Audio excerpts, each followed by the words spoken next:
ಹಂಸ practical ಹುಡುಗಿ. ಅವಳು ಹಳೇದು ಮರೆತು ಸೋಹನ್ಗೆ ಅವಕಾಶ ಕೊಟ್ಟು ಇಬ್ಬರು ಚೆನ್ನಾಗಿ ಬದುಕಬೇಕು ಅಂತ ಹೇಳುವ ಹೆಣ್ಣು. ಆದರೆ ಮಯೂರಿ ಹಾಗಲ್ಲ. ಅವಳು ತನ್ನ ಪಾಸ್ನಲ್ಲಿ ನಡೆದ ವಿಷಯದಿಂದ ಅವಳ ಮನಸ್ಸಿಗೆ ತುಂಬ ಬೇಸರವಾಗಿತ್ತು. ಕಹಿ ನೆನಪು ಅವಳಿಗೆ ಬೆನ್ನು ಬಿಡದೆ ಕಾಡ್ತಿತ್ತು. ಹೀಗೆ 2 ದಿನ ಕಳೆದಿತ್ತು. ಮಯೂರಿ ಒಬ್ಬರ ಮುಖ ಒಬ್ಬರು ನೋಡ್ತಾ ಇರಲಿಲ್ಲ. ರಾಜೇಶ್ವರಿ ಅವರು ಹಂಸನ ತಮ್ಮ ಸೊಸೆ ಅಂತ ಒಪ್ಪಿದ್ರು. ಆದರೆ ಮಯೂರಿನ ಒಪ್ಕೊಳ್ಳೋಕೆ ಅವ್ರಿಗೆ ಕಷ್ಟವಾಗಿತ್ತು. ಒಮ್ಮೆ ಅವ್ರ ಮನೆಗೆ ರಾಜೇಶ್ವರಿ ಅವರ ಫ್ರೆಂಡ್ಸ್ ಬಂದಿದ್ರು. ಅವರು ಹಂಸಕ್ಕೆ ಪರಿಚಯ ಇರೋದ್ರಿಂದ ಅವಳು ಚೆನ್ನಾಗಿ ಮಾತಾಡಿದ್ಲು. ಅವರ ಸ್ನೇಹಿತರಲ್ಲಿ ಒಬ್ಬರು, ನಿಮ್ಮ ದೊಡ್ಡ ಸೊಸೆ ಎಲ್ಲಿ ಅಂದರು. ಹಂಸ, ನಾನು ಕರ್ಕೊಂಡು ಬರ್ತೀನಿ ಅಂತ ಅವಳು ಹೋದ್ಲು. ಆಗ ರಾಜೇಶ್ವರಿ ಅವರು, ಮಯೂರ್ಗೆ ಎಷ್ಟು ದೊಡ್ಡ ಸಂಬಂಧಗಳು ಬಂದಿತ್ತು, ಆದರೆ ಈ ಹುಡುಗಿ ಏನೂ ಇಲ್ಲದವಳು. ಅವಳಿಗೇನು ತಂದೆನ ತಾಯಿನ ಯಾರೂ ಸಾಕಿ ಬೆಳೆಸಿದ ಹೆಣ್ಣು. ಅವಳ ತಂದೆ ತಾಯಿನೇ ಇಲ್ಲ. ಅವಳಿಗೆ ಆಸ್ತಿ ಅಂತಸ್ತಿಲಿಂದ ಬರಬೇಕು. ಡಾಕ್ಟರ್ ಓದ್ತಾ ಇದ್ದಾಳೆ, ಆದರೆ ಕಾಲೇಜ್ ಫೀಸ್ ಕಟ್ಟೋ ಕೂಡ ಆಗಲ್ಲ. ನನ್ನ ಗಂಡ ಕೊಟ್ಟ ಫಂಡ್ ಭಿಕ್ಷೆಯಿಂದ ಓದ್ತಾ ಇದ್ದಾಳೆ. ಅವಳಂಥ ಹುಡುಗಿನ ದೊಡ್ಡ ಮನೆತನದ ಸೊಸೆಯಾಗಿ ಮಾಡಿಕೊಂಡು ಮೆರೆಸ್ತಾ ಇದ್ದಾರೆ ಥೂ ಎಂದು ಜೋರಾಗಿ ರಾಜೇಶ್ವರಿ ಅವರು ಹೇಳ್ತಾ ಇದ್ರು. ಅವರು ಹೇಳಿ ಹಿಂದೆ ತಿರುಗಿದ್ರೆ ಅಲ್ಲಿ ಮಯೂರಿ ಮತ್ತು ಪಾರ್ವತಮ್ಮ ಅವರು ನಿಂತಿದ್ರು. ಅವರ ಮಾತು ಕೇಳಿದ ಮಯೂರಿಗೆ ತುಂಬ ಬೇಜಾರಾಗಿ ಸುಮ್ಮನೆ ಅವಳ ರೂಮ್ಗೆ ಹೊರಟೋದ್ಲು. ಹಂಸ ಕೂಡ ಅವಳ ಹಿಂದೆನೇ ಹೋದ್ಲು.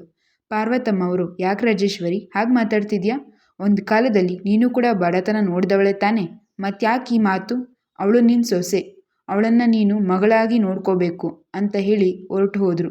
ರಾಜೇಶ್ವರಿ ಅವರಿಗೆ ಪಾರ್ವತಮ್ಮ ಹಾಗೆ ಎಲ್ಲರ ಮುಂದೆ ಹೇಳಿದ ಅವರಿಗೆ ಒಂಥರ ಮುಜುಗರ ಆಯಿತು. ರಾಜೇಶ್ವರಿ ಅವರು ತಮ್ಮ ಸ್ನೇಹಿತರನ್ನು ಕಳಿಸಿ ಸುಮ್ಮನೆ ತಮ್ಮ ರೂಮ್ಗೆ ಹೊರಟು ಹೋದರು. ರೂಮ್ಗೆ ಹೋದ ಅವರಿಗೆ ಎಲ್ಲರ ಮುಂದೆ ಪಾರ್ವತಮ್ಮ ಹೇಳಿದ ಮಾತು ಕೇಳಿ ರಾಜೇಶ್ವರಿ ಅವರಿಗೆ ಕೋಪ ಬಂತು. ನಾನು ಹೇಳ್ಬಾರ್ದೇನು ಹೇಳಿದೆ ಅಂತ ಹೀಗೆ ಹೇಳಿದ್ರು? ನಾನು ನಿಜ ತಾನೇ ಹೇಳಿದೆ, ಇದರಲ್ಲಿ ತಪ್ಪೇನಿದೆ? ನನ್ನ ಮಗ ದೊಡ್ಡ ಶ್ರೀಮಂತ, ಅವನಿಗೆ ತಕ್ಕ ಹೆಣ್ಣು ಸಿಗಲಿಲ್ಲ.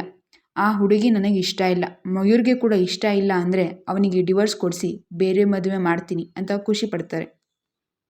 ಮಯೂರಿಗೆ ತುಂಬ ಬೇಜಾರಾಗುತ್ತೆ. ಯಾಕೆಲ್ಲ ಕೆಟ್ಟದ್ದು ನನ್ನ ಜೀವನದಲ್ಲೇ ನಡೀತಿದೆ ಅಂತ ಬೇಸರ. ಹಂಸ ಮಯೂರಿ ರೂಮ್ಗೆ ಬಂದು, ಮಯೂರಿ ಬೇಜಾರು ಮಾಡ್ಕೋಬೇಡಿ ಅಂತಾಳೆ. ಬೇಜಾರು ಮಾಡ್ಕೊಳ್ಳೋಕೆ ಅವರೇನು ತಪ್ಪು ಹೇಳಿಲ್ಲ ಬಿಡಿ ಅಂತಾಳೆ. ನನಗೆ ಸ್ವಲ್ಪ ಹೊತ್ತು ಒಂಟಿಯಾಗಿ ಇರಬೇಕು ಅಂತ ಇಷ್ಟ, ನೀವು ಅರ್ಥ ಮಾಡ್ಕೋತೀರಾ ಅಂತ ಹೇಳ್ತಾ ಇದ್ದೀನಿ, ಪ್ಲೀಸ್ ಬೇಜಾರು ಮಾಡ್ಕೋಬೇಡಿ ಅಂತಾಳೆ. ಸರಿ ಮಯೂರಿ, ನಿನ್ನ ಮೂಡ್ ಸರಿ ಹೋದ್ಮೇಲೆ ಬಂದು ಮಾತಾಡ್ತೀನಿ ಅಂತ ಹೇಳಿ ಹಂಸ ರೂಮ್ ಇಂದ ಆಚೆ ಹೋಗುವಾಗ ಮಯೂರ್ ರೂಮ್ಗೆ ಬರ್ತಾ ಇದ್ದ. ಅವನು ರೂಮ್ಗೆ ಬಂದು ಮಯೂರಿಯನ್ನು ಒಮ್ಮೆ ನೋಡಿದ. ನಾನು ಮಾಡಿದ ತಪ್ಪು, ಆದರೆ ನನಗೆ ಅವಳಿಗೆ ಮದುವೆ ಇಷ್ಟ ಇಲ್ಲ ಅನ್ನುವ ವಿಷಯ ತಿಳಿದಿರಲಿಲ್ಲ. ಅವಳ ತಂದೆ, ನನ್ನ ಮಗಳು ನಿಮ್ಮನ್ನು ಇಷ್ಟಪಟ್ಟು ಮದುವೆ ಆಗ್ತಾ ಇದ್ದಾಳೆ ಅಂದರು. ಅದನ್ನು ನಾನು ಒಮ್ಮೆ ಅವಳ ಬಳಿ ನಿಜಾನ ಅಂತ ಕೇಳಬೇಕಿತ್ತು. ಥೂ, ಎಂಥ ದೊಡ್ಡ ತಪ್ಪಾಯಿತು. ನಾನು ಬೇರೆ ಅವಳನ್ನು ಸೇರಿಬಿಟ್ಟೆ. ನನ್ನ ಬಗ್ಗೆ ಎಷ್ಟು ತಪ್ಪಾಗಿ ಅವಳು ತಿಳ್ಕೊಂಡಿರಬಾರ್ದು. ಅಯೋಗ್ಯ ಮಯೂರ್ ನೀನು. ನಿನ್ನೆ ಅವರ ಮನೆಗೆ ಹೋದಾಗ ಈ ವಿಷಯ ನನಗೆ ತಿಳಿಯಿತು. ಅವಳ ಬಗ್ಗೆ ಎಲ್ಲ ತಿಳಿದ ಮೇಲೆ ನನಗೆ ತುಂಬ ಬೇಜಾರಾಗ್ತಿದೆ. ಪಾಪ ಹುಡುಗಿ. ಅಮ್ಮ ಬೇರೆ ಇವತ್ತು ಎಷ್ಟು ಚೀಪಾಗಿ ಮಾತಾಡಿದರು. ಅಮ್ಮ ಹೀಗೆ ಮಾತಾಡ್ತಾರೆ ಅಂತ ನಾನು ಯಾವತ್ತೂ ಅಂದ್ಕೊಂಡೇ ಇರಲಿಲ್ಲ. ಪಾಪ ಹೆಣ್ಣು ಜೀವ, ಅವಳಿಗೆ ಯಾರೂ ಇಲ್ಲ ಅಂತ ಒಂದು ಹೆಣ್ಣಾಗಿ ನನ್ನ ತಾಯಿ ಎಂಥ ಮಾತು ಹೇಳಿದರು ಅಂತ ಮಯೂರಿ ಯೋಚನೆ ಮಾಡ್ತಿದ್ದ. ಆಗ ಮಯೂರಿ ರೂಮಿಂದ ಆಚೆ ಹೋಗ್ತಾ ಇದ್ಲು.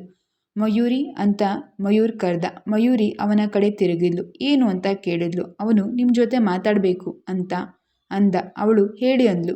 ಮದುವೆಯಾಗಿ 3 ದಿನ ಆಯಿತು, ನೀವು ನಿಮ್ಮ ಕಾಲೇಜ್ಗೆ ಯಾವಾಗ ಹೋಗ್ತೀರಾ ಅಂತ ಮಯೂರಿ ಕೇಳ್ದ. ಅದಕ್ಕೆ ಮಯೂರಿ, ಆ ಭಾಗ್ಯ ನನಗಿಲ್ಲ ಬಿಡಿ ಅಂದ್ಲು. ಯಾಕೆ, ಓದೋಕೆ ನಿಮ್ಗೆ ಇಷ್ಟ ಇಲ್ವಾ ಅಂತ ಮಯೂರಿ ಕೇಳ್ದ.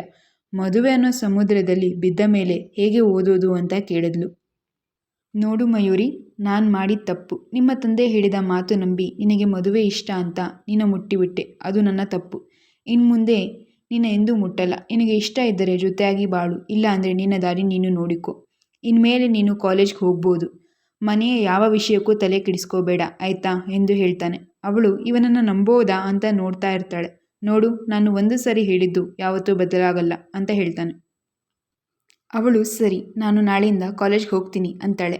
ಇನ್ನು ಕೇವಲ 1 ವರ್ಷ ಇದೆ. ಅದಾದಮೇಲೆ ಏನು ಮಾಡ್ತೀಯಾ ಮಯೂರಿ ಅಂತ ಕೇಳ್ತಾನೆ. ಅದಕ್ಕೆ ಮಯೂರಿ, ನಾನು ಬಡವರ ಸೇವೆ ಮಾಡಬೇಕು ಅಂತ ಇದ್ದೀನಿ ಅಂತ ಹೇಳ್ತಾಳೆ. ಮಯೂರಿ, MBBS ಮಾತ್ರ ಮಾಡಿ ಹೇಗೆ ಮಾಡ್ತೀರಾ? ಯಾವುದಾದ್ರೂ ಪಾರ್ಟ್ಸ್ ಮೇಲೆ ಸ್ಪೆಷಲೈಸೇಷನ್ ಮಾಡ್ಕೊ ಅಂತಾನೆ. ಮಯೂರಿ ಅದಕ್ಕೆ, ನನ್ನ ಬಳಿ ಹಣ ಇಲ್ಲ ಅಂತಾಳೆ. ನಿಮ್ಮ ತಂದೆಯವರಿಂದ ನಾನು MBBS ಮಾಡ್ತಾ ಇದ್ದೀನಿ. ಇನ್ನು ಅವರಿಂದ ಯಾವ ಕೊಡುಗೆ ಬಯಸುವುದಕ್ಕೆ ನಾನು ಇಷ್ಟಪಡುವುದಿಲ್ಲ ಅಂತ ಹೇಳ್ತಾಳೆ. ಸರಿ, ನನ್ನ ಒಂದು ಹಾಸ್ಪಿಟಲ್ ಇದೆ. MBBS ಮುಗಿದ ಮೇಲೆ ಅಲ್ಲೇ ಬೇಕಾದರೆ ಕೆಲಸ ಮಾಡ್ಕೊಂಡು ಆರಾಮಾಗಿರು. ಮಯೂರಿ, ಇನ್ನೊಂದು ವಿಷಯ, ಈ ಮನೇಲಿ ನಿನಗೇನೇ ಬೇಕಾದರೂ ನನಗೆ ಕೇಳಿ. ಗಂಡ ಅಂತಲೇ ಕೇಳಬೇಕಾಗಿಲ್ಲ, ಒಳ್ಳೆ ಸ್ನೇಹಿತ ಅಂದ್ಕೊಳ್ಳಿ ಅಂತ ಹೇಳ್ತಾನೆ. ಈ ಮಾತು ಕೇಳಿದ ಮಯೂರಿಗೆ ಸ್ವಲ್ಪ ನೆಮ್ಮದಿ ಅನಿಸುತ್ತೆ. ಸರಿ ಅಂತಾಳೆ. ಮಯೂರಿ ಅಜ್ಜಿ ಅವ್ರನ್ನ ಮಾತಾಡ್ಸ್ಕೊಂಡು ಬರ್ತೀನಿ, ನಾಳೆ ಕಾಲೇಜ್ಗೆ ಪ್ರಿಪೇರ್ ಆಗಿ ಮಯೂರಿ ಅಂತಾನೆ. ಅವಳು ಸರಿ ಅಂತಾಳೆ. ಮಯೂರ್ ಪಾರ್ವತಮ್ಮ ಅವರ ಬಳಿ ಹೋಗಿ ಅಜ್ಜಿ ಅಂತಾನೆ. ಪಾರ್ವತಮ್ಮ ಅವರು ಭಗವದ್ಗೀತೆ ಓದ್ತಾ ಇರ್ತಾರೆ. ಬಾ ಮಗು, ಯಾವಾಗ ಬಂದೆ ಅಂತ ಕೇಳ್ತಾರೆ. ಇವತ್ತು ಅಮ್ಮ ಹೇಳಿದ್ದು ನನಗೆ ನಂಬಕ್ಕೆ ಆಗ್ತಾ ಇಲ್ಲ. ಅಮ್ಮ ಹೀಗೆ ಮಾತಾಡೋದು ನಾನು ಎಂದೂ ಕೇಳಿರಲಿಲ್ಲ ಅಂತ ಮಯೂರ್ ಹೇಳಿದ ತಕ್ಷಣ ಮಯೂರ್ ಅಂತಾರೆ. ಅಮ್ಮ ಮಯೂರಿ ಬಗ್ಗೆ ಹೇಳ್ತಾ ಇದ್ದಾಗ ಮನೆಗೆ ಬಂದೆ ಅಂತಾನೆ. ಮಗು, ಮಯೂರಿಗೆ ನಿನ್ನ ಬಿಟ್ಟು ಯಾರೂ ಇಲ್ಲ, ಅವಳನ್ನು ಚೆನ್ನಾಗಿ ನೋಡ್ಕೋ ಅಂತ ಹೇಳ್ತಾರೆ. ನಾನು ತಪ್ಪು ಮಾಡಿಬಿಟ್ಟೆ ಅಂತ ಅಳ್ತಾನೆ. ಅಳಬೇಡ ಮಗು, ಯಾರಿಗೂ ನೋವು ನೀಡದ ನೀನು ಹೆಂಡತಿಗೆ ಎಂದೂ ನೋವು ಕೊಡಲ್ಲ ಅಂತ ನಾನು ನಂಬ್ತೀನಿ. ಗಂಡ ಹೆಂಡತಿ ಮಧ್ಯ ಯಾರೂ ಹೋಗಬಾರ್ದು. ನಾನು ನೀನು ಯಾವ ತಪ್ಪು ಮಾಡಿದೆ ಅಂತ ಕೇಳಲ್ಲ, ನೀವೇ ಕೂತು ಬಗೆಹರಿಸಿಕೊಳ್ಳಿ ಅಂತ ಹೇಳ್ತಾರೆ. ನಿನ್ನ ಅಮ್ಮ ಮಾಡಿದ ತಪ್ಪಿಗೆ ಕ್ಷಮಿಸಿ ಬಿಡು ಕಂದ ಅಂತಾರೆ. ಅವನು ಸರಿ ಅಂತ ಒಪ್ಕೋತಾನೆ. ಆದರೆ ಅವನ ಮನಸ್ಸಲ್ಲಿ ಯಾವುದೋ ಮೂಲೆಯಲ್ಲಿ ಮಯೂರಿಗೆ ಅಮ್ಮ ಯಾರೂ ಇಲ್ಲ ಅಂತ ಅಂದುಬಿಟ್ರು ಅಂತ ಬೇಜಾರು. ನಾನು ಗಂಡ ಇನ್ನೂ ಬದುಕಿದ್ದೀನಿ, ಅವಳಿಗೆ ನಾನೇ ಎಲ್ಲ ಅಷ್ಟೇ.